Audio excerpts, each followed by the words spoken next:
Olá pessoal, a gente estava conversando com o Dr. Kleber Fialho. Nós sabemos aí que às vezes a conexão fica um pouco ruim, pedir um pouco da compreensão de vocês, mas vamos aguardar aí, o pessoal está retornando, né, para a live, e daqui a pouquinho eu chamo o Dr. Kleber Fialho novamente para participar da live com a gente. Enquanto isso, reforçando a divulgação, amanhã nós temos o Lucas Falcão, atleta aqui da cidade de Feira de Santana, saiu daqui de Feira de Santana e foi pro mundo, né? Tá no Brasil inteiro aí, Lucas jogando em várias partidas, várias equipes, e com experiência muito bacana de formação humana e formação esportiva para contar pra gente. Amanhã, Lucas Falcão. Na quarta-feira a gente encerra com Dankler, beleza? Tem ainda 3 profissionais de clubes grandes do Brasil para quinta, sexta e sábado, mas eu não vou divulgar agora não. A gente está confirmando ainda com eles, mas fiquem atentos aí que vão ser lives bacanas. Trazendo um pouco de entretenimento, trazendo um pouco de contribuição para esse momento de vício que nós estamos passando no Brasil. Estou aguardando, todo mundo está retornando aí, tá? Que a gente tirou a conexão. Grande Adrianinho, parabéns, feliz aniversário, Deus te abençoe. Melhor, e a gente vai poder continuar a nossa live aí. Então, um grande abraço aí para o Clécio. Seja bem-vindo de volta. Então, vamos lá. Grande atleta Clécio, atleta aí do futebol funcional. Ele se contundiu, viu? Clécio se contundiu. Já está fazendo a reabilitação, já está voltando na ponta dos cascos. Ele ganhou tempo aí do Covid-19 para voltar, os patrocinadores em cima dele o tempo todo, mas ele vai voltar bem. Exato, disse que vai fazer também a reabilitação psicológica. Estou esperando ele lá na clínica. Bacana. Eu vou pegar alguns ganchos, enquanto você estava falando, Kleber, eu estava anotando algumas coisas que são importantes. Primeiro, dessa questão da relação que a gente já tem há muito tempo, então eu conheço teu trabalho e teu envolvimento, teu engajamento com a psicologia do esporte há muito tempo. Dizer para você que essa relação que você tem com a educação física e o esporte é muito bacana. Primeiro, uma relação familiar, né? O Fialho aí foi professor de muita gente aqui na cidade de Feira, Salvador, né? onde ele militou, e é um cara da quadra, do chão, das experiências, e é um cara que viveu intensamente a educação física. Então, quem é mais antigo da educação física conhece muito bem o Kleber Fialho, um profissional exemplar, infelizmente nos deixou, mas um cara que deixou um legado muito bacana. E uma coisa muito, muito bacana de você contou um pouco da sua história, como a gente está falando com crianças, adolescentes, né, adultos, esse papel de buscar o conhecimento, esse papel de querer melhorar cada vez mais, esse papel da gente sair um pouco da zona de conforto e procurar aquilo que é o melhor. Você, na sua trajetória, você apontou isso. Você saiu aqui de Feira de Santana, foi buscar conhecimento, depois viu que não tinha psicologia esportiva na região da Bahia, que até hoje é carente, como você fala, e você buscou outros caminhos, formação, entrou em contato com profissionais de excelência a nível de Brasil e trouxe para o Astro, né, para a Escola de Formação de Atletas da FANFES, esse expertise através do professor Almir Pinto, no qual eu mando o meu abraço, meu agradecimento eterno pelo profissional que eu sou hoje, eu agradeço muitíssimo a ele, um cara realmente de pensamento futuro, né, um cara de vanguarda, e contribuiu muito para a minha formação enquanto atleta, porque na época ele era coordenador, era atleta, e enquanto profissional de educação física, onde nós trabalhamos juntos. Um grande abraço para o professor Almir. Então, veio então esse gancho aí para você falar sobre a questão do treinamento cerebral e a neuropsicologia. Eu sei que a gente está falando muito da questão do esporte, mas eu tenho certeza que essa tabelinha, né, para além do esporte, por exemplo, a gente está vivendo hoje um alto índice de crianças dependentes da tecnologia. E a gente, longe de condenar a tecnologia, porque estamos aqui usando ela para o bem. O problema é a quantidade de acessos, o envolvimento, a falta de limite e aquilo que vai causando, né, de disfunções a questão da tecnologia, seja do aspecto social, de interação, seja do aspecto a nível cerebral mesmo, né, das situações aí que você tem até mais propriedade para falar. Mas fala um pouco sobre isso, a importância da psicologia, a importância hoje da gente estar trabalhando isso com as crianças e adolescentes e já fazendo um link com a questão do treinamento cerebral e neuropsicologia dentro do esporte, a importância disso para a formação das crianças e jovens e adultos. Agora, só uma coisa, só para reforçar que você tocou no assunto e na hora que eu estava falando ficou ruim. Nós estamos buscando uma parceria praticamente concretizada já com o Kleber para que a gente esteja levando para os atletas, né, alunos da JSB, JW7 Academy e do FSA, esse expertise, esse know-how do Kleber, para que a gente possa estar potencializando nossas crianças e jovens. A gente entende que a formação é em diversas dimensões e campos, né? E a psicologia, a gente percebe que é uma lacuna e a gente vai estar tentando criar alternativas para que essas pessoas tenham acesso e possam se potencializar enquanto seres humanos. Não tenho dúvida nenhuma, em primeiro lugar, e na sequência não tenho dúvida nenhuma também que eles vão utilizar muito para o esporte, para aquele que queira performar, que queira atingir um alto rendimento. Hoje, e Kleber vai falar sobre isso, a importância da psicologia, na importância de uma mente treinada para o atleta que quer atingir o alto nível. Kleber, com você, meu irmão. Então, pessoal, voltando aí, a gente estava falando sobre essa experiência que nós tivemos e a formação desde 1995 até a escolha que nós tivemos em 94 do vestibular e como que eu acabei me tornando especialista em psicologia do esporte. Então, nós temos aí, nossa, mais de 25 anos, né? Quase 25 anos já faz agora, em 2020, acumulando essas experiências. Na época, em 96, 97, 98, a gente não tinha a instrumentação. Hoje, a tecnologia, além de não existir, não existia a internet, não existia a instrumentação. Então, as coisas eram feitas muito na inferência, no lápis e no papel, e nas testagens, e no diálogo, e na conversa, e nas dinâmicas de grupo. Hoje, a gente já tem instrumentações. Olha, a seleção alemã, na Copa do Mundo do Brasil, eles trabalharam 16 anos no mapeamento e no perfil psicológico de cada atleta. O psicólogo, ele era o psicólogo há 16 anos na seleção. E ele era o auxiliar técnico do treinador. Ele sentava ao lado do treinador durante a Copa do Mundo.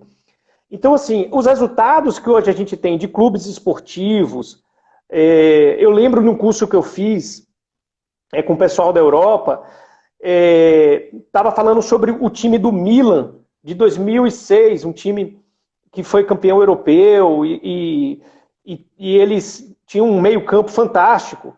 E eles foram fazer um trabalho no Canadá de treinamento cerebral. Esse trabalho ele ficou bastante referenciado, porque eles fizeram um trabalho de alinhamento do cérebro dos atletas a ponto de aumentar o desempenho deles e de tempo de raciocínio, tempo de execução. Bom, o campo da psicologia do esporte vai desde a parte do diagnóstico, por assim dizer, que é o que a gente também vai trabalhar dentro dos projetos, ou seja, identificar variáveis que interferem no atleta, não só a condição dele, do desempenho, mas a condição também na qualidade de vida, que interfere, inclusive, no sentido de o transformar em um ser humano melhor, em receber frustrações. Uma das questões do atleta é saber lidar com frustrações. A gente, na vida da carreira esportiva, a gente lida muito mais com derrotas do que com vitórias. E muitos dos atletas que estão em preparação, eles não vão chegar a ser profissionais de ponta. Então a gente precisa também preparar o atleta para que ele possa encarar uma realidade que muitas vezes está fora do ambiente competitivo. Ele pode continuar no ambiente esportivo, se aprimorar, se aperfeiçoar, mas pode estar fora do ambiente competitivo, ou seja, de alta performance. E aqueles atletas de alta performance é possível também melhorar. Nós estamos falando aí em tempo de execução. Para vocês terem uma ideia, e a gente tem um tempinho para poder dialogar sobre isso, eu acho que e vale a pena vocês que estão participando colocarem aí, eu estou sempre lendo o que está sendo colocado, se a gente está falando de uma coisa que está legal, que está sendo bastante absorvida, se vocês querem que fale de outras experiências, porque a gente tem um plano aí para poder falar, talvez um curso de pós-graduação inteiro, não dá tempo da gente falar sobre o assunto. Eu vivi uma experiência em 99, num projeto de remo, que era do Itapajipe, em Salvador, que era uma escolinha de remo que tinha no dique do Tororó, e eu fazia parte, como atleta, queria aprender a fazer remo, mas depois o treinador lá quis absorver minha experiência para a gente desenvolver um atleta em questão. E essa experiência, ela foi, isso em 1999, ela foi um divisor de águas na parte científica, porque a partir disso é que eu comecei a perceber que tipo de instrumentos a gente pode utilizar para o desenvolvimento psicológico. Era um atleta que foi da natação, na antiga piscina olímpica que tinha ali na Fonte Nova, e era um atleta de 14 anos, com uma envergadura muito alta. Isso para o remo é muito importante, porque precisa fazer toda a remada. E quando o professor começou a trabalhar com ele, ele bateu todos os recordes no remergômetro. O remergômetro é um simulador, né, indoor, dentro da academia, recordes do Norte e Nordeste. Isso com poucos meses de treinamento. E ele foi para a primeira experiência lá na raia do Itapajipe. E tinha um atleta do Vitória, que era já campeão nordestino, campeão baiano, classificatório para o brasileiro, um cara bastante experiente, e enfim. Quando o atleta do Itapajipe, que era esse novato, entrou na raia do atleta do Vitória, ele tinha uma potência muito grande e saiu com um barco muito à frente. Só que o atleta do Vitória tinha todo o equilíbrio psicológico para os 2.000 metros, que era a raia lá do remo. E foi levando, só que na metade da prova ele foi aproximando. E à medida que ele ia aproximando, o atleta ia perdendo o equilíbrio, o outro atleta do Itapajipe. E aí eu estava no barco filmando, eu e um fisioterapeuta, a gente estava filmando para a gente poder fazer a leitura corporal. Olha, o instrumento que a gente tinha era uma filmadora, para você ver que a gente pode, evidentemente, utilizar. Hoje a gente faz tudo com celular, né? A gente tinha uma filmadora de VHS, a gente estava filmando o atleta para depois parar na televisão e apontar ponto a ponto se tinha problema respiratório, de curvatura, quando que ele perdeu o foco, para a gente poder trabalhar tanto a parte da fisioterapia quanto a parte da psicologia. Enfim, resumo da história. O atleta do Vitória, no linguajar, né, do remo, comeu ele, e o cara ficou desesperado, ficou desequilibrado e perdeu. E nas competições ele não ganhava uma, perdia todas. Principalmente quando a mãe estava presente também, que era um ambiente extremamente estressor a presença da mãe, que gritava o nome dele, enfim. E eu fiquei em casa tentando pensar em estratégias, porque eu não tinha qualquer tipo de instrumentação. Para vocês terem uma ideia que a ciência e a criatividade têm que andar juntas, gente. Você pode ser um excelente cientista, mas se você não tiver a criatividade, não vai. Por outro lado, você pode inventar uma quantidade de fórmulas e de estratégias, mas se você também não tiver o lado científico do seu lado, o estudo, a teoria, também não vai para frente. Então, para quem está ouvindo e quer se especializar na área, ciência e criatividade, e paixão no que faz, evidentemente. Né? Enfim, eu fiquei raciocinando, eu falei, eu preciso de um instrumento para trabalhar esse atleta, porque conversando com ele, ensinando ele a respirar, ensinando ele a focar, não dá, eu tenho que ter um instrumento. E hoje, pela neurociência, a gente já sabe, Jaderson, ouvintes, que o cérebro ele não responde a conhecimento, ele responde a hábito, a prática. Não adianta você mandar um conhecimento e falar assim, faça isso. Quantos atletas você pede, passa os instrumentos, o conhecimento, as estratégias, e chega na hora H e ele não faz? Se ele não automatizar, e muitos goleiros também falam assim, que o pessoal fala, é reflexo, aí o goleiro, reflexo nada. Isso é treinamento, não é reflexo.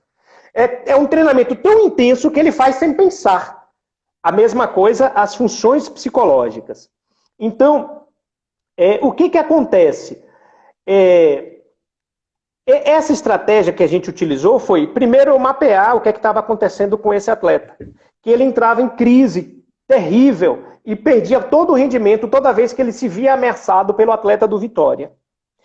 E aí eu tinha um Walkman. O Walkman era um gravador de fita cassete, que hoje não existe mais, viu, gente? Para quem não sabe o que é isso, é um gravadorzinho que tinha uma fita dentro e a gente tinha que rebobinar para poder gravar. Aí eu peguei e gravei sons do atleta remando. Depois eu gravei o som do treinador gritando com ele, vai fulano, o remo tá errado, pô, olha a entrada, cara, olha o equilíbrio do barco e tal, ele falando, depois a mãe gritando, depois a torcida, a arquibancada, e o pessoal dizendo, você tá perdendo, você não tá para trás, tá ficando para trás. Por que eu fiz isso? Eu criei um ambiente, um simulador, um ambiente psicológico, em que você pode simular e antecipar as reações fisiológicas.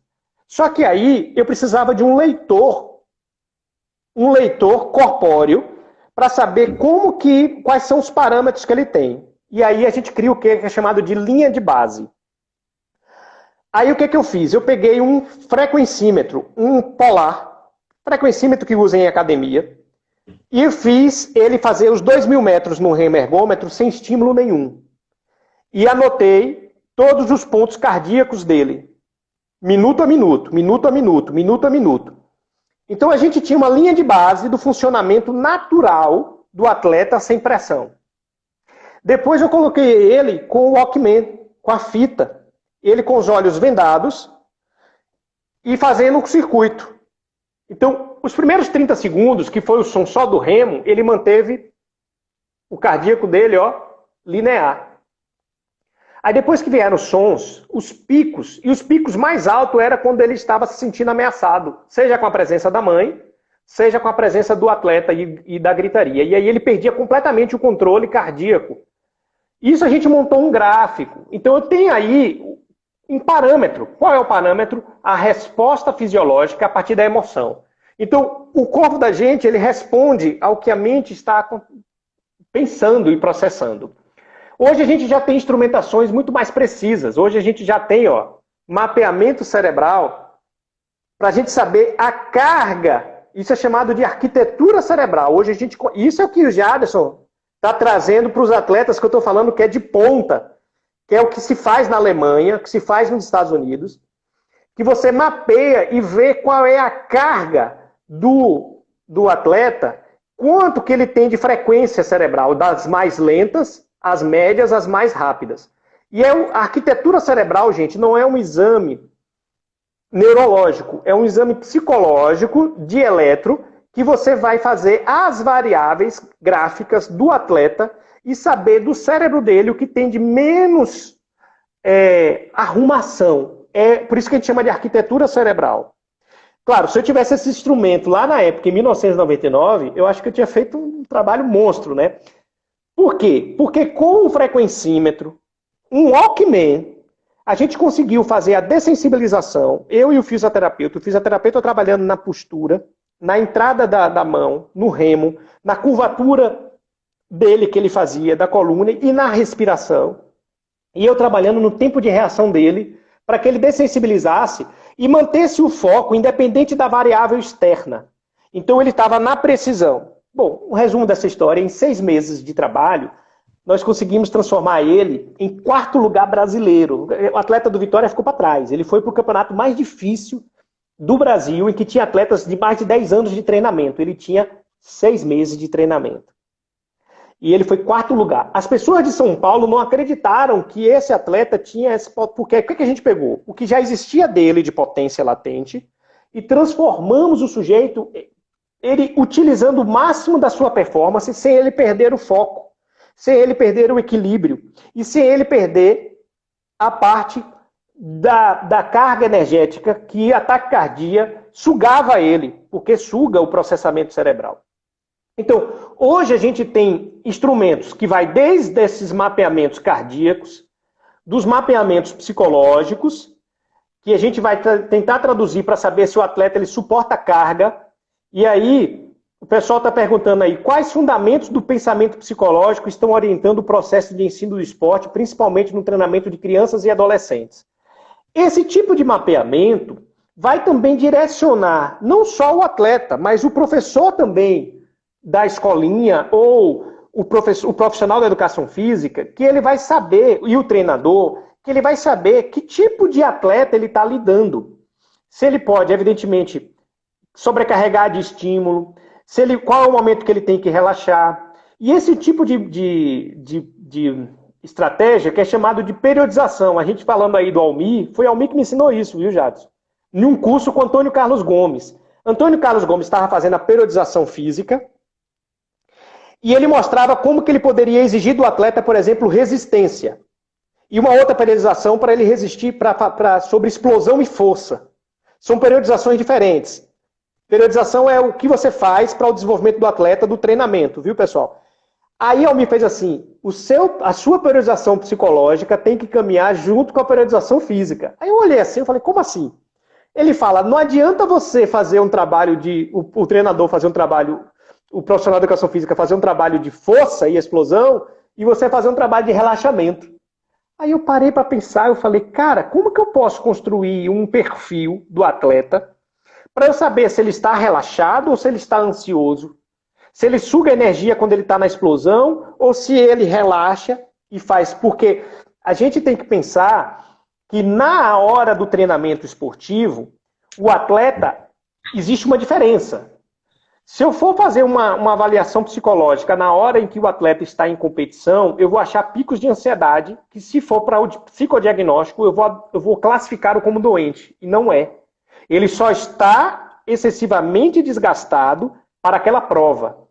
Isso é chamado de perfil POMS, tem um gráfico, em que você tem como você classificar-se. E outra, a fadiga física, ela é antecipada pela fadiga mental. Então, se você tem um psicólogo na sua equipe, em que você tem isso que a Alemanha fez e faz muito bem, ela faz a classificação psicológica do atleta, ela sabe se o atleta vai pifar, se ele está estressado, se ele está suportando a carga de treinamento, antes do atleta pifar.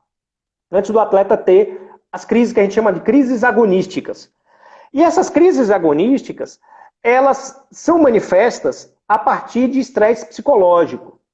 E aí o cruzamento das variáveis psicológicas com o cruzamento do treinamento esportivo, a gente tem como direcionar o processo de ensino do esporte, saber se aquilo é efetivamente também um processo de lazer, se é bem-vindo para o atleta, se ele efetivamente está curtindo aquele processo ou se ele está sendo exigido pela família, se é um sonho da família ou se é um sonho dele, se a meta dele está realista ou ele está pensando em ser um Neymar e Cristiano Ronaldo e ele não consegue reproduzir aquele comportamento em campo e, portanto, se frustra, se cobra, não dorme. Então, tudo isso a gente vai, evidentemente, classificar, estudar e saber se o atleta tem condição de ser um atleta de ponta. Se ele não tiver, ele também é treinado, ele é orientado para que ele possa adaptar o seu sistema àquilo que pode melhor exigi-lo, sem necessariamente frustrá-lo. Porque a frustração gera mecanismos de depressão, a frustração em excesso. Né? E a expectativa do futuro gera ansiedade. E aí, Jaderson, citando o que você havia falado, hoje a gente tem uma sobrecarga de estímulos virtuais. Vou mostrar aqui, ó, um cérebro carregado de estímulos virtuais, que é virtualidade. Ele joga toda a energia para a área visual. Essa região do cérebro aqui é o chamado córtex visual, occipital. Quando a gente tem uma sobrecarga de estímulos visuais, internet, jogos, videogame, o indivíduo ele joga tudo aqui dentro. Hoje a gente tem como classificar e verificar se a criança ela tem uma sobrecarga que pode favorecer um déficit de atenção. E aí ele pode até ter vontade, mas ele pode se tornar relapso, ele pode se tornar displicente, porque ele tem uma carga elétrica, energética, muito focada no córtex occipital. Por que isso ocorre, Kleber? Porque o organismo, ele arruma o estímulo de acordo com o hábito, com a prática. Então, é como se a gente estivesse arrumando uma casa. O cérebro da gente é a mesma coisa. Não é informação, é o hábito. Então, quanto mais coisas eu coloco em um quarto, mais ele fica acostumado a se desenvolver naquela área. Então, a gente precisa saber efetivamente, a partir desse mapeamento, se o atleta ele tem a condição necessária de ser exigido, porque muitas vezes ele tem a potencialidade, mas tem a pouca execução. E isso causa uma grande frustração. São aqueles atletas que a gente olha assim e fala, poxa, fulano poderia ser, sabe, Neymar, Ronaldinho Gaúcho, o pessoal tá na moda aí, poderia ser 10 vezes o melhor do mundo, e não é. Por que não é? Porque ele não tem a devida formação de exigir dele o máximo, como, por exemplo, o Cristiano Ronaldo tem. O Cristiano Ronaldo, ele tem um trabalho também psicológico desde cedo. Inclusive de neurofeedback, que é o que a gente faz, de treinamento cerebral. Ele tem um simulador em casa. Ele faz ele usa tudo que tem de mais perfeito da tecnologia para aprimorar ainda mais o seu desenvolvimento. Ou seja, ele melhora aquilo que já é bom. Então, como competir com um cara desse, se você não fizer o mesmo? Se não fizer o mesmo, você vai ficar para trás. Você não vai conseguir as mesmas performances. Então, a gente tem muitos atletas com muitas habilidades. mas que precisam ser refinadas. E a psicologia do esporte vem como ferramenta, não só para auxiliar o atleta, mas para auxiliar a família. Muitas vezes a gente vai precisar de círculos e de escuta da família para saber se a família interfere no processo da criança. E a periodização psicológica para oferecer ao treinador o mapa em que ele pode exigir e saber como exigir do atleta, seja na partida ou no treinamento. Esse seria o ideal, né? Uma equipe. Eu sonho com isso, viu, Jadson? A gente está multidisciplinar, todo mundo na beira do campo, trabalhando em prol da equipe, em prol do atleta, sabendo como orientar, sabendo como é a fadiga. Isso é fantástico, sabe? Porque eu sei, porque a gente já viveu um pouco isso, só que sem a tecnologia. Hoje a gente está muito mais preparado, hoje a gente concorre com qualquer equipe do mundo, sabe? Hoje a gente tem conhecimento para poder trabalhar com qualquer atleta em qualquer nível do mundo, porque nós nos preparamos para isso. Bacana, Kleber. Deixa eu te falar. Eu já tive várias reuniões com você para a gente poder fechar essa parceria. Muitas vezes nós conversamos sobre várias temáticas que você está trazendo, mas você está... eu estou aqui anotando um monte de coisa. O quanto é importante nosso diálogo, nosso bate-papo aqui a nível geral, porque a gente com certeza está passando aí para o público que está ouvindo agora, talvez informações que eles nem tenham ideia da importância dessa sua área de conhecimento na formação do sujeito, do ser humano e do atleta também. Queria saudar Zé Luiz, que foi aí meu professor de escolinha da bebê desde pequenininho lá. Zé Luiz tá na sua área, está na área da psicologia. Saudar minha irmã Jeane. Vulgo Zé Luiz, né? Vulgo Zé Luiz. Minha irmã Jeane, que está em São Paulo, um grande beijo para ela, que foi sua colega de escola, e está na área da psicologia. E está na área da psicologia. E o Wellington, que está fazendo um trabalho muito bacana com as lives aí. O Wellington fez um trabalho muito bom também na questão do coach, até do treinamento da mente. Ele está fazendo um trabalho muito legal, você vai conhecer ele também. Bom, eu lembro que você estava falando agora do remador. Eu lembrei, eu não vou lembrar o nome da psicóloga, nem o nome do atleta agora do Taekwondo, mas era atleta do Taekwondo olímpica, né, uma mulher, e eu lembro do relato da experiência dessa psicóloga, batendo exatamente com o que você disse. Ela foi estudar o movimento dessa atleta quando a atleta estava em situação de estresse. Então ela falou, olha, eu analisei suas últimas 20 lutas, as lutas que você ganhou e que você perdeu, e perceba que uma mudança de gesto corporal, de olhar, tudo acontece neste momento da luta.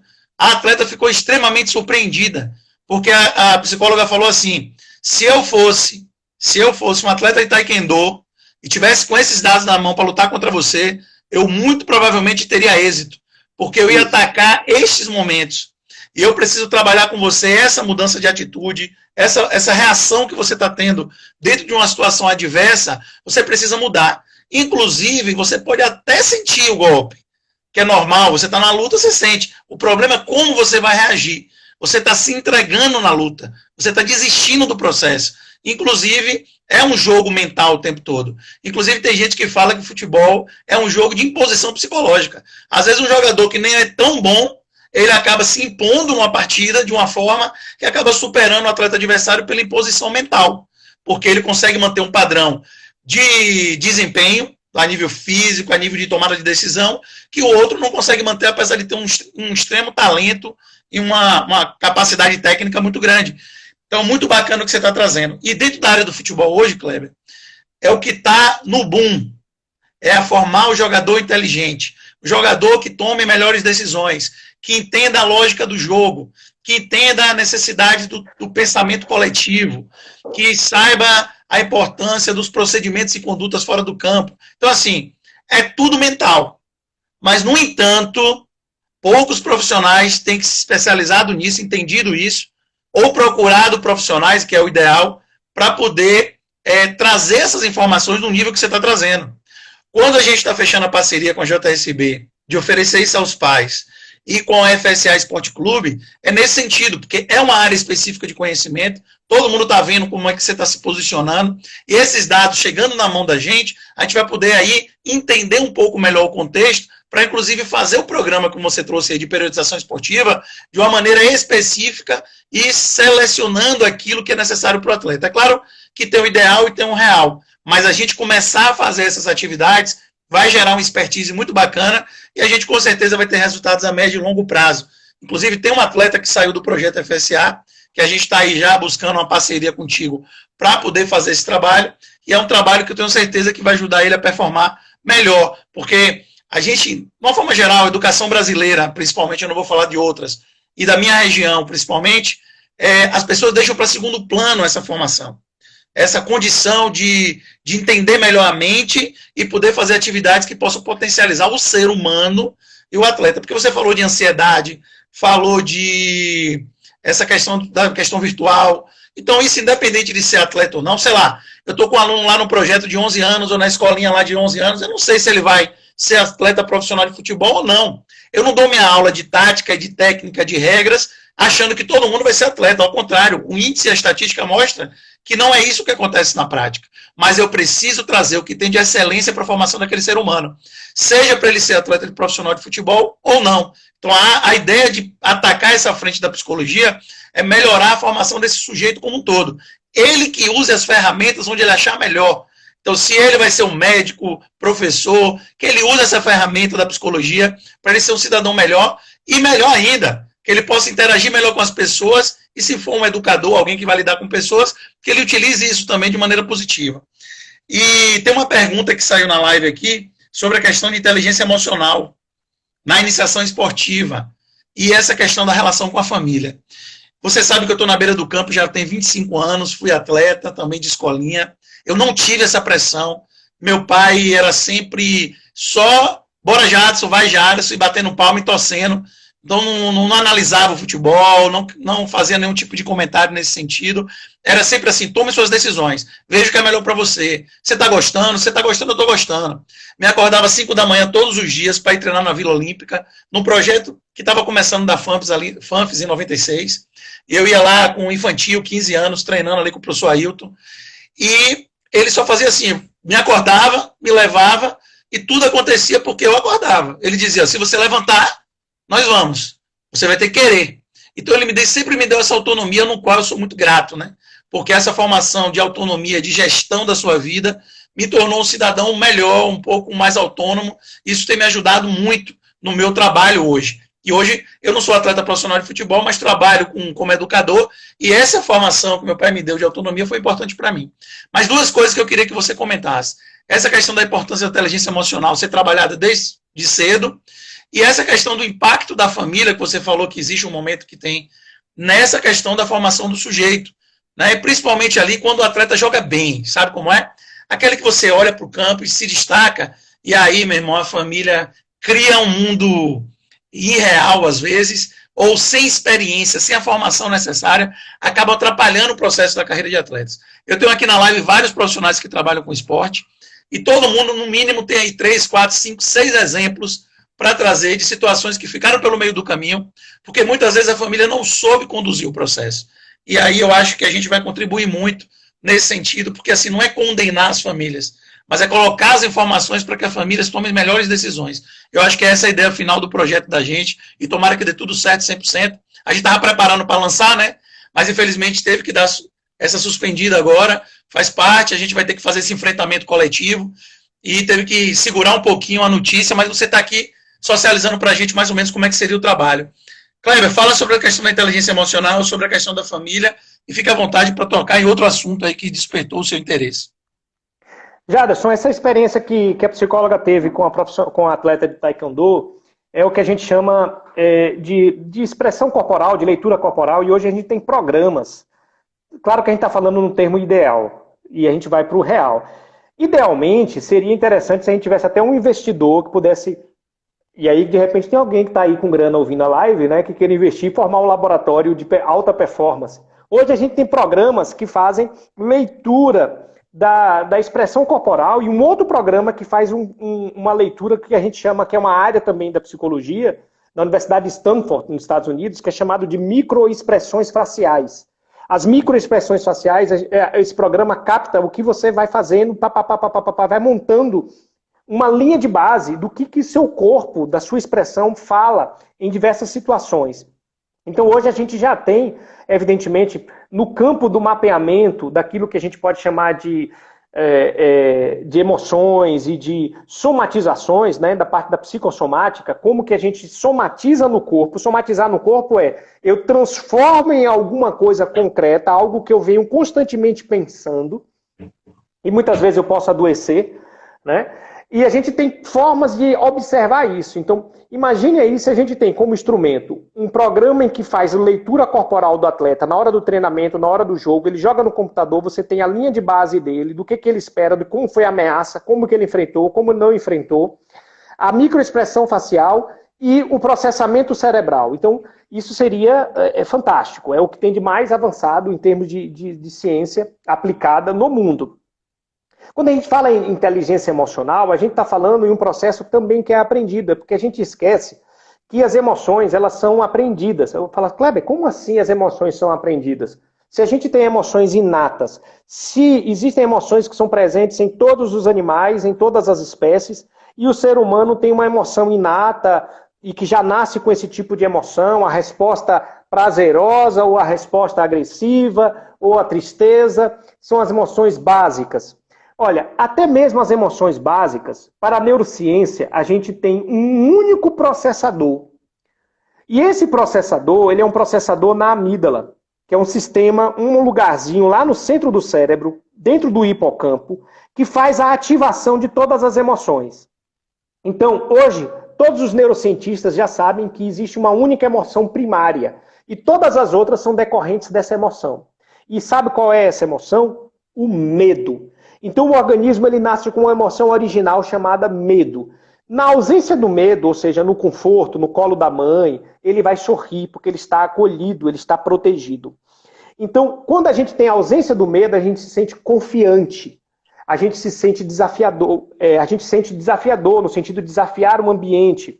Na presença do medo, a gente se sente desafiado, a gente se sente retraído. E aí pode envolver todas as emoções, tristeza, raiva, ansiedade de processamento por causa do medo, evitar estímulos. Então, a emoção básica é o medo. A grande questão é que a nossa sociedade, e aí culturalmente falando, e aí envolve também família, não tem um aprendizado, não ensina a criança a lidar com o medo. Aquilo que você falou com do seu pai, foi basicamente o que seu pai, mesmo que de maneira intuitiva, ele estava dizendo para você, filho, fique tranquilo. Se você acordar, tudo bem, é sua escolha, ele estava lhe dando confiança. E quando a gente tem confiança, a gente desativa o medo. Então, ter confiança é o primeiro aspecto. Agora, se você cria expectativas irreais, você não está criando confiança, você está criando sonhos e idealizações. Então, muitas vezes, a família não sabe fazer com que a criança enfrente um obstáculo e saiba lidar com frustração. Ela alimenta. Ela a culpa é do treinador que não lhe colocou, é a escola, é o professor que está lhe expondo, está lhe expondo ao ridículo e você acaba não se enfrentando. E aí a criança se sente vítima, não sabe lidar direito com as emoções e ela atribui ao outro a responsabilidade de lidar com o seu equilíbrio emocional. Ou seja, ela não sabe desligar diante de um obstáculo e não sabe efetivamente lidar com frustração. E os pais têm um papel muito grande nisso, porque os pais podem criar uma criança que está objetivando a idealização por causa de uma riqueza, de um sonho, de ser um Neymar, de ser um Cristiano Ronaldo, de ser um Messi, e achar, olha, eles chegaram lá, você também pode. Não é bem assim. Então, a primeira coisa é você saber lidar com pequenos obstáculos e pequenas realidades. A gente chama isso de modelagem na psicologia. A modelagem é a aproximação sucessiva da resposta desejada. Então, primeiro, seja um atleta que consiga suportar o treino. Segundo, domine o treino. Terceiro, consiga uma primeira conquista. Quarto, consiga se inserir num lugar em que você possa ter destaque. Ou seja, quinto, participe de uma competição regional, ganhe essa competição regional, depois participe de uma competição nacional. Ou seja, não é algo que ele vai disputar uma Olimpíada ou uma Copa do Mundo logo de cara. E os pais muitas vezes criam expectativas irreais. E aí, diante de uma expectativa irreal, o medo é o principal mecanismo que a criança tem, porque ele está ali latente. Ele fica com medo de não cumprir a expectativa do pai. Então, quando você cria expectativas reais, ou seja, jogar com um colega e ganhar o colega, é uma expectativa real. Dominar a bola e ganhar mais domínio no próximo lance, chutar a bola em um lugar do gol, dominar, isso são expectativas reais. Quando ele começa a cumprir essas expectativas, aí ele começa a se desenvolver. Sabe? Não adianta você querer fazer um concurso para auditor fiscal sem nunca ter feito uma prova de matemática. Entendeu? Então, primeiro, cálculo básico, aprender 1 mais 1, aprender 1 mais 1, 2, beleza. E essa questão do equilíbrio emocional passa por esse domínio dessas expectativas reais. Ou seja, aprender a desativar o medo. E para desativar o medo, você precisa ensinar o cérebro a ter confiança. E para ter confiança, você precisa saber efetivamente o que você pode fazer. E o que você pode fazer... Veja, eu tive um atleta em 2006, eu trabalhei com a parte de reabilitação e eu conheci ele numa rua, lá em Salvador, eu olhei e falei, esse cara é atleta. Ele era cego, é cego. E eu vi que ele fazia musculação, fazia jiu-jitsu. E nós trabalhamos, e ele está no documentário, tem um documentário que a gente fez para o Sport TV, que está no YouTube, que chama Psicologia do Esporte. Se você colocar lá Psicologia do Esporte no YouTube, foi um dos primeiros documentários feitos de psicologia do esporte no Brasil. A gente fez, na época eu tinha terminado o mestrado com atletas com necessidades especiais e conheci esse atleta. E ele foi bicampeão baiano de jiu-jitsu. Só que ele lutava com não cego. Então, um cego, ele foi disputar um campeonato de jiu-jitsu no Campeonato Baiano, lutando com não cego e conseguiu ganhar 2 vezes. Por quê? Porque ele aumentou a sua capacidade perceptiva, de lateralidade, auditiva, de toque. Então, a visão para ele não era obstáculo. Agora, ele treinou e aperfeiçoou a sua capacidade. Quando a gente pega um atleta e vai ver a capacidade dele, a gente tem que saber em que ponto ele vai se tornar bom e melhorar essa performance, se efetivamente ele quer desempenhar essa função. E aí torná-lo competitivo. Se ele vai ter êxito ou não, aí são outras coisas, que estão outras variáveis envolvidas. Muitos atletas ficam para trás, porque não teve um bom patrocinador, não teve um bom empresário. Então são outras variáveis, e a gente tem que saber lidar com isso, com a família, e fazer com que ele tenha equilíbrio para ele ser um vencedor na vida. Não é um vencedor no esporte. Isso é um detalhe. Ser vencedor do esporte é um detalhe. A gente tem que treinar ele para ele ser vencedor na vida.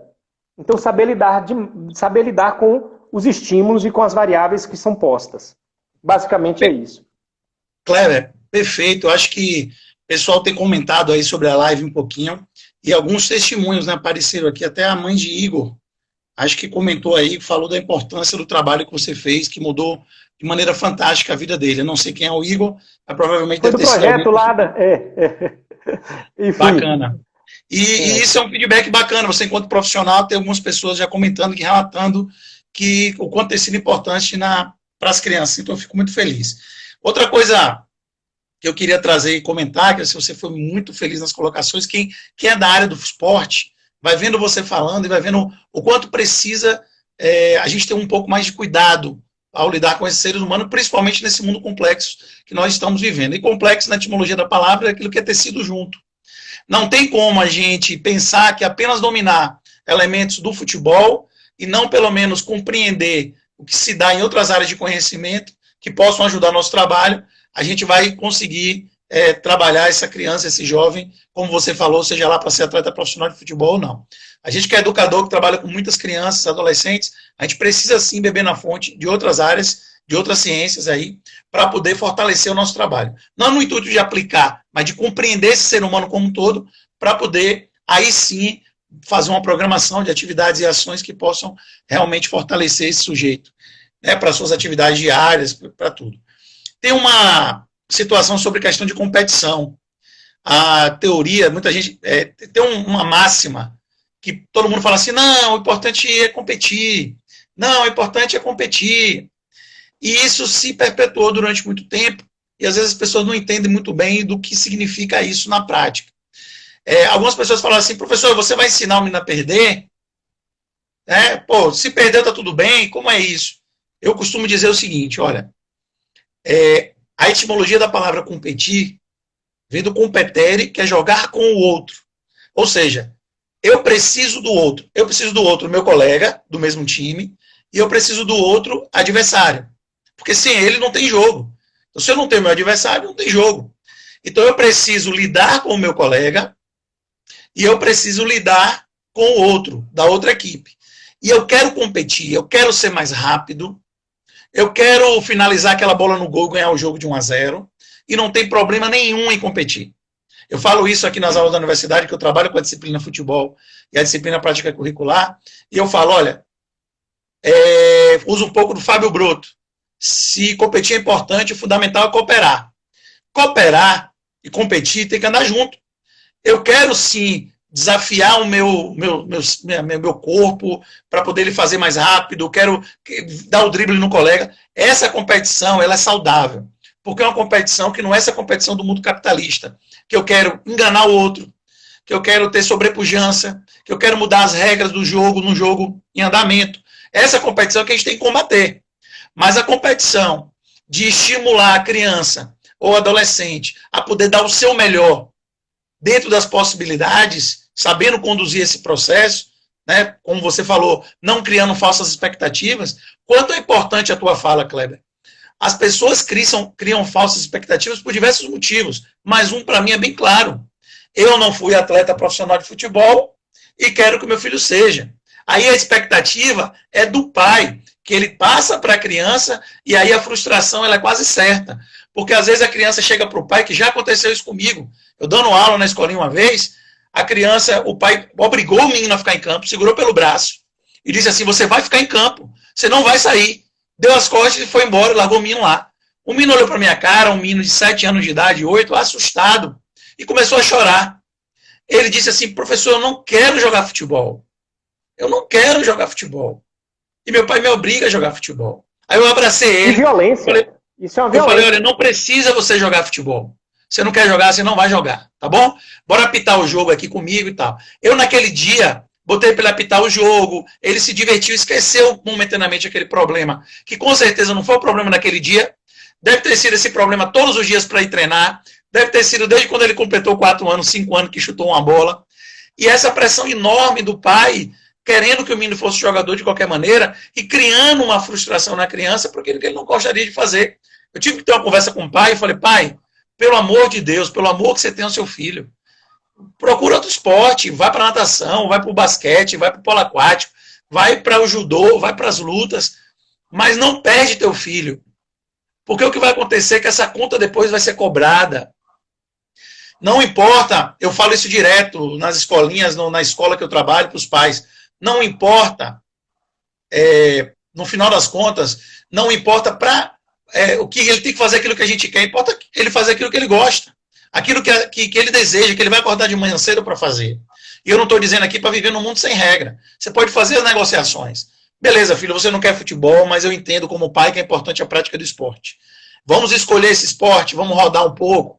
Vamos, por exemplo, uma sugestão que eu dei para a mãe uma vez. Ah, professor, se eu fizer isso que você está dizendo, o meu filho, ele quer tudo e não quer nada. Ele fica um mês no tênis, um mês no judô, um mês... Eu falei, não, aí você vai ter que criar as regras. Até ele aprender da modalidade, exige tempo, ele entender como essa modalidade funciona. Porque às vezes ele está dizendo que não gosta de algo que ele nem conhece. Então, ó, o acordo é o seguinte, você vai fazer o judô, você quer experimentar o judô, rode aí um pouco, conheça. Quando você escolher no mínimo, você vai fazer 3, 4 meses. Inclusive, a nível cerebral tem explicação 4 meses, né? 3, 4 meses. Então, onde você vai adquirindo algum hábito para você entender como é que funciona a modalidade, gostar. Sedimenta as redes. Sedimenta as redes neurais. Aí você acabou de fundamentar minha fala na área da psicologia. Então, o que é que acontece? As pessoas precisam entender, e é função do professor, sabe, Kleber? Eu não me furto disso, não. Eu acho que os pais não vêm com etiqueta manual de instrução para lidar com criança e adolescente, não. É função nossa criar canais como este que nós estamos criando, criar informações constantes para a gente ser parceiro efetivo da família e a família também entender a instituição como parceiro. Outra coisa grave que eu acho, vou tirar o menino da escolinha, vou tirar o menino do judô, vou tirar o menino daquilo que ele está fazendo no esporte que ele gosta, porque ele não está bem na escola. E isso é algo que, para mim, é assumir o atestado de incompetência paterna ou materna. Por quê? Porque geralmente quando isso estoura, é porque a família não vinha acompanhando antes o menino na escola, não conhecia os procedimentos dele no cotidiano de estudo, não acompanhou suas rotinas de estudo. Aí quando a bomba estoura, há uma ação mais drástica, que é tentar atacar aquilo que a criança gosta. De repente vai funcionar, mas a criança vai se sentir culpado e não responsável por aquilo.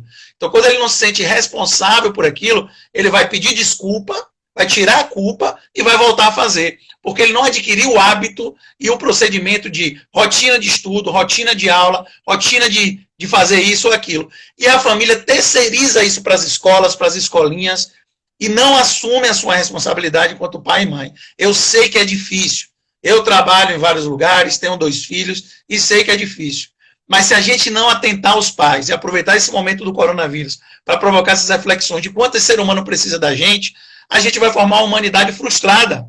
São crianças frustradas, que não sabem lidar com os desafios, choram, entram em depressão, se automutilam, e essa é a realidade da nossa juventude. Que a gente fica extremamente preocupado porque é formado para o medo, é formado para a insegurança, é formado para não saber lidar com frustração. Antigamente, meu pai chegou para mim uma vez e falou assim, você fez isso? Eu não. Então ele resolva. Vá conversar com sua professora e diga lá para ela que você não fez. Se você fez, assuma seu erro. Hoje não. A mãe e o pai vai na escola para criticar a escola, para criticar o professor e não leva, não bota na mesa as atitudes inadequadas que a criança e adolescente vem fazendo. Muitas vezes porque não são pais e mães presentes, e aí querem colocar a responsabilidade e a culpa nos outros, porque isso de alguma forma acalenta o coração deles, mas acaba com a formação da criança e adolescente para o mundo. Desculpa se eu falei demais, a live é com você, mas é porque a gente precisa interagir e essas coisas às vezes ficam engasgadas. A gente às vezes não tem a oportunidade de falar para as pessoas, porque as pessoas às vezes não vão para as reuniões. Isso que eu estou te dizendo agora, eu faço na reunião de pais da minha escolinha. Eu faço na reunião de pais do projeto. Mas as pessoas acham que ali é depósito de criança que colocou e você que ensina e eu não quero saber mais nada dele. E aí não vão para as reuniões, não participam, e as escolas reclamam o tempo inteiro. Os pais que mais precisam de reunião não vão para a reunião. São pessoas que fogem da responsabilidade. E são as primeiras a cobrar ou falar o que não deve falar. Por quê? Porque nem conhece o filho e nem conhece a instituição. É um ET que chegou do planeta Terra para resolver um problema, mas só fala bobagem e só faz um desserviço na formação dos filhos, que é o principal do processo. Porque eu tenho 25 anos e tem 25 anos que os problemas são os mesmos. Eu sei que é assim. Mas as pessoas precisam dar oportunidade, como vários deram. A gente tem um atleta, Gustavo Mota, foi aprovado no Bahia, saiu da escolinha, foi para o FSA, e do FSA agora está aprovado no Bahia. Eu lembro que isso que eu estou falando com você, eu conversei com o pai de Gustavo. Ele era muito mais ansioso. E ele chegou, eu posso falar aqui agora porque ele é um amigo, é um parceiro. E ele falou naquela época, falou assim, Jarson, você contribuiu muito para mudar minha atitude. E às vezes hoje eu vou te defender com os pais, mas eu não consigo muito não. Eu me vejo nos pais e digo, rapaz, eu fiz aquilo tudo, que loucura. E hoje o filho dele performou, é um menino extremamente concentrado. Ele fala, Jarson, eu não sei de onde é que veio, eu deixo ele à vontade, é ele que toma as decisões. Então assim, um menino com 5, 6 anos chegou na escolinha, para mim já era um menino muito bom, muito técnico. Agora, eu não estou dizendo aqui que ele vai ser jogador profissional e que vai viver o futebol. Mas ele conseguiu passar por um processo seletivo importante, que foi hoje fazer parte do Esporte Clube Bahia na divisão de base. E aí eu estou comentando e trazendo um exemplo real de um pai que mudou a atitude por conta de uma informação e um cuidado que ele teve de interagir com o conhecimento que não é dele. O cara trabalha com outra coisa. Ele tem que respeitar o conhecimento que existe produzido para melhorar o ser humano. Ah, mas antigamente meu pai picava a mão, me batia, era no chinelo. Hoje as crianças e adolescentes são outros. As metodologias do passado não vão funcionar no presente. Então é extremamente importante a gente estar batendo esse papo, te agradecer muito, porque à medida que você vai falando, vai quicando a bola, né? E a gente chega para cabecear. Você para cruzar, né? Que me disseram que você é um bom lateral direito. Pô, esquerdo, pô, eu sou canhoto, o pessoal mas joga nas duas, viu? Joga nas duas. Não cai... Vai com você a palavra, meu irmão. Não joga nos dois pés, não. Se não cai, né?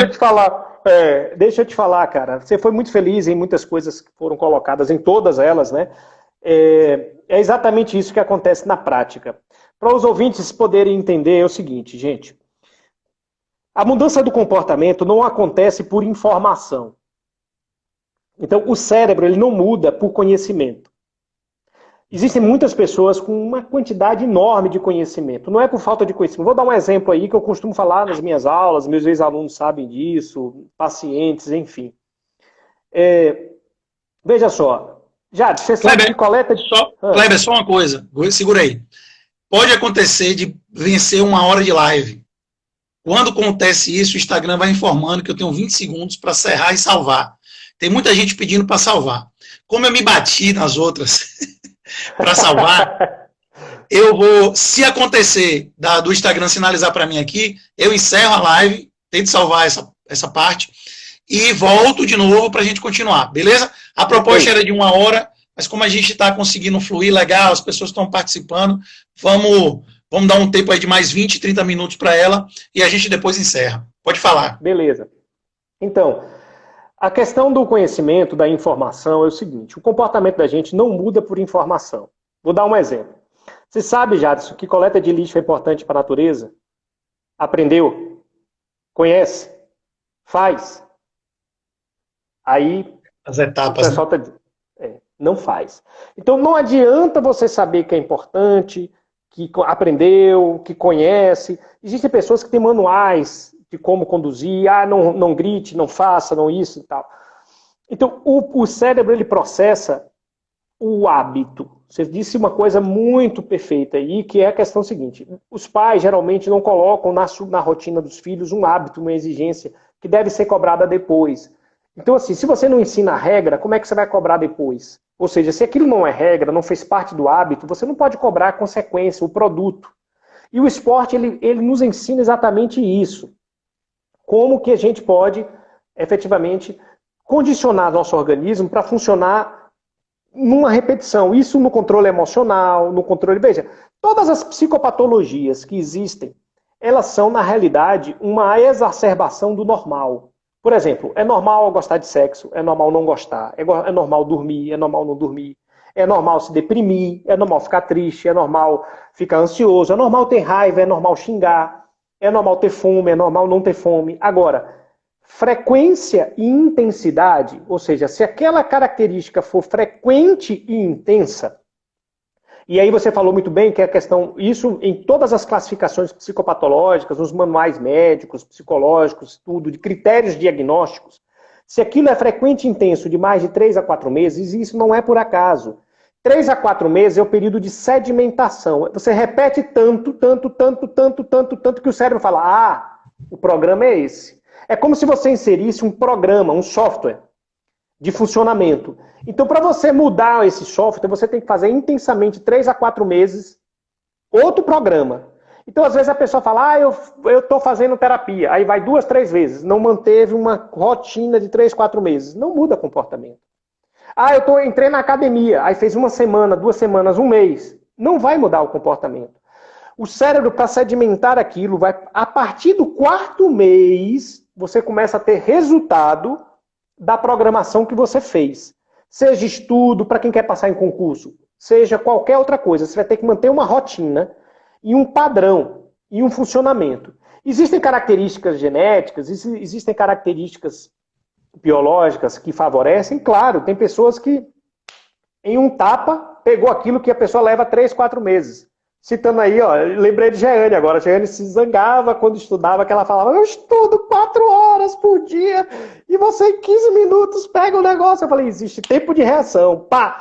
E aí ficava naquela coisa, na angústia de tentar produzir por tempo e desgasta. Às vezes você faz muita coisa, muito tempo e não consegue o resultado. E uma pessoa faz aquele pouco tempo, assimilou, acomodou, executou.